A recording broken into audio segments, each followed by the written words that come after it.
Someone wrote in and said, I loved your interview with Chris Ryan. It was really good. And he continued, although it was too short, I definitely need help with having casual sex and leaving a girl feeling great about our relationship.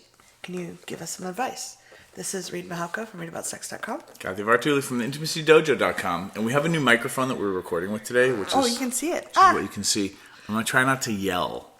Yeah, we've had a couple comments. Yeah, about my yelling. I apologize. He gets excited. I do. And sometimes I pinch him. I'll yell like this. All right, questions. Christopher Ryan. Thanks, Chris, for letting me onto your podcast. It's always a pleasure. You can check out Christopher Ryan, and it's Tangentially Speaking is the name of his podcast.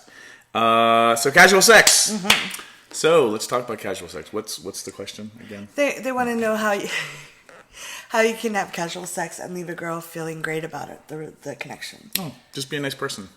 And be upfront about it from the beginning. Say thank you. Say please.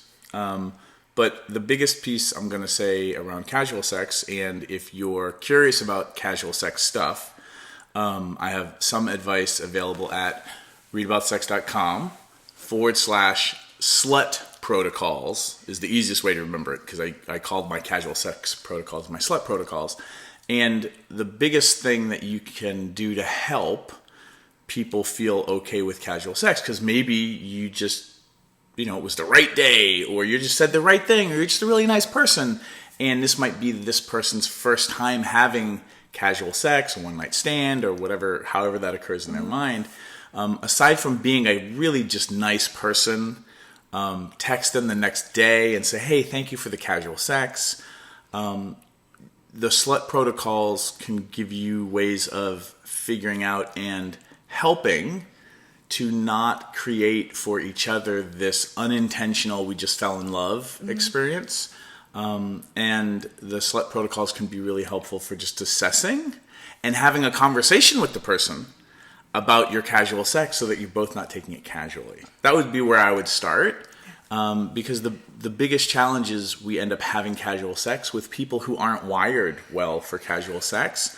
So it just doesn't work well for them. Also, for a lot of people, it's our society kind of brings you up, especially females, we're taught in school and with our parents that, for many of us, that having casual sex means you're a slut, that you're a bad person, and you should only have sex with someone you really deeply love.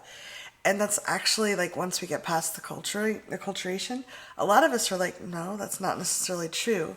But well, true for them. Because there are some people where casual sex doesn't make them happy. There's nothing wrong with that. And I would say don't have casual sex. And then there are people for having 40-year long-term relationships with only one person doesn't make them happy. Mm-hmm. Again, it's tricky either way because we live in a society now where there's a lot more choice.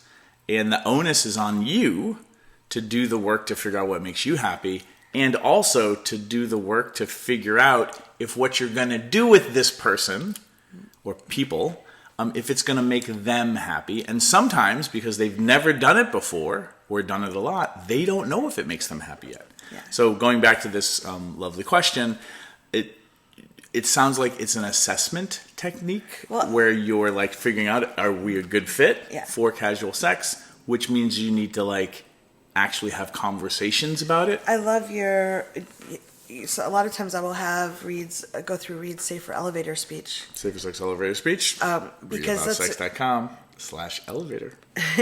It's a great way to bring up the topic and discuss it, because there are people that I find really fun that I might want to connect with sexually, but we're not a good fit for relationships. And being able to talk about those things, and one of my biggest concerns is with having casual sex is, have they been tested? And are they going to tell me if they find out that they've contracted something afterwards? So going through that lets me know how savvy they are. And if they can handle that conversation, they're at least somewhat in the game. And it opens the door for more discussion. It doesn't mean you're not going to upset people. It doesn't mean you're not going to upset yourself. However, talking about it and generally creating a situation that us talking about it ruined the opportunity, that's a good thing.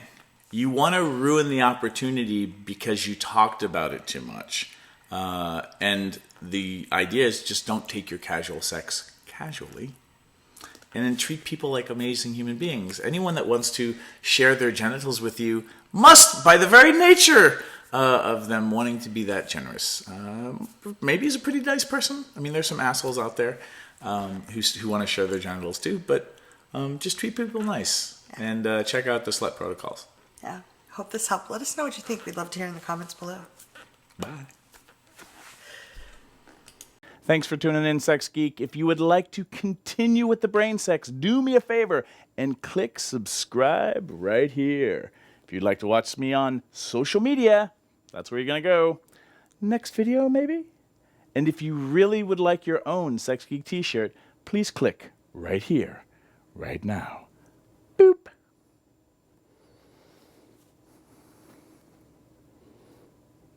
No, really, like...